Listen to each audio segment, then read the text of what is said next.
जंगल में कितने जानवर हैं? शेर है ना। अब किसी को कह दो तू मेरा शेर पुत्र है, अगला चौड़ा हो जाता है, जबकि वो जानवर का नाम है। और ये जानवर ऐसा है जो इंसानों के लिए नुकसानदेह है, और इस जानवर का फायदा कोई नहीं। फिर एक और जानवर है गधा।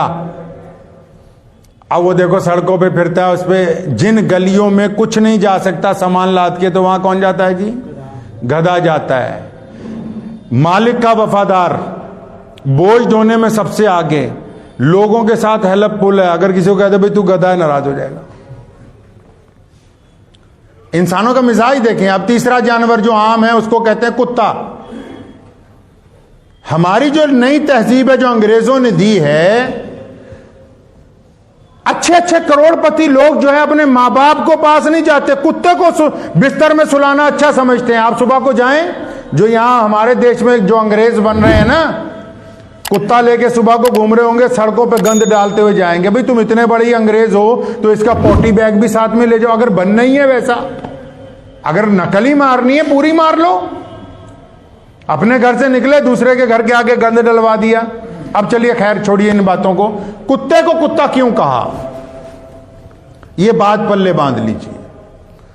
शेर को लोग, शेर का जब कहते हैं ना तू मेरा शेर पोता, अगला इसलिए खुश होता है कि शेर बहादुरी की अलामत है, शेर हिम्मत की अलामत है, शेर बहुत सारे भेड़ियों के दरमियान घबराता नहीं है, इसलिए कहा शेर।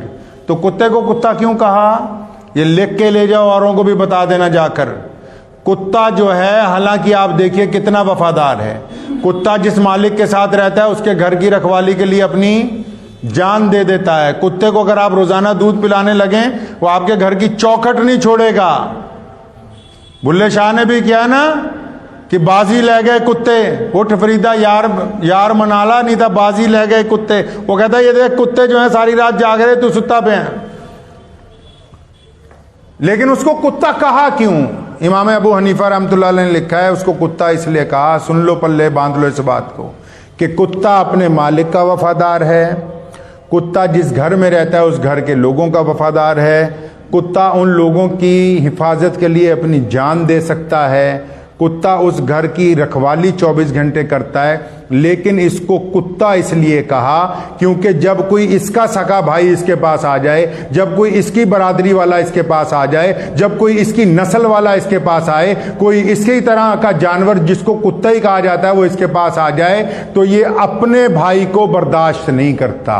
कुत्ता किसी बाहर के कुत्ते को अपनी गली से निकाल के हटता है, इसलिए इसको यह नाम दिया गया कि ये ऐसा बदबख्त है जो दूसरों के साथ यारियां गांठता है, अपनी नस्ल का गद्दार है। तभी तो किसी को कुत्ता कहते हैं उसे गुस्सा आ जाता नहीं। और ये ऐसा जानवर है जो इंसानों के साथ वफादारी, अपनी नस्ल के साथ गद्दारी कर रहा है। अपनी नस्ल के कुत्ते को गली में घुसने नहीं दे रहा, उसको खाने नहीं देता, उसको टिकने नहीं देता, चाहे वो बीमार हो, मरने वाला हो, उसको बाहर निकाल के दम लेता है। इस वजह से इस जानवर का नाम ये रखा गया कि इसकी आदतें, तभी तो हम कह देते हैं जो बंदा अपनों के साथ नहीं होता कहते नहीं भी ये कुत्ता बंदा है। तो ये जो नाम रखे गए आदतों पर ही रखे गए, तो इसीलिए लोग शेर का नाम खुश हो जाते हैं कि चलो जी बहादुरी की अलामत है, हिम्मत की अलामत है। तो इसलिए ये बात तय रखें, हमेशा अपने जहन में रखें कि हम जिस नस्ल में से हैं ना, इंसानों की, हम जिस नस्ल में से हैं, अल्लाह ने हमें इंसान बनाया। ये इतनी नस्लें दुनिया में, चरिंदे परिंदे जानवर, हरिया दरिया पानी सब कुछ, ये सारा ये भी मखलूक है, इनमें सांस है, जिंदगी है इनमें। लेकिन अल्लाह ने हमें जिस नस्ल में बनाया वो इंसानों की नस्ल है। तो हमें इंसानों की कदर करनी है, हमें इंसानों का दिल नहीं तोड़ना, हमें इंसानों की बेइज्जती नहीं करनी, और हमें मजलूम इंसानों की मदद करनी है। किसकी मदद करनी है जी? मजलूम इंसानों की मदद करनी है। अब जिस तरह किसान जो हैं मैदान में डटे हुए हैं, तो अगर कोई बंदा ये सोचे मैं अकेला हूं, मैं कमजोर हूं, नहीं कुछ कर सकता, तो दुआ तो कर सकता है, चंद लम्हे तो उनको दे सकता है। तो हमेशा हक और सच्चाई के लिए अपनी जुबान को इस्तेमाल करना, तीनों दर्जात ईमान के इस्तेमाल करना, यही बेहतरीन मुसलमान की अलामत है।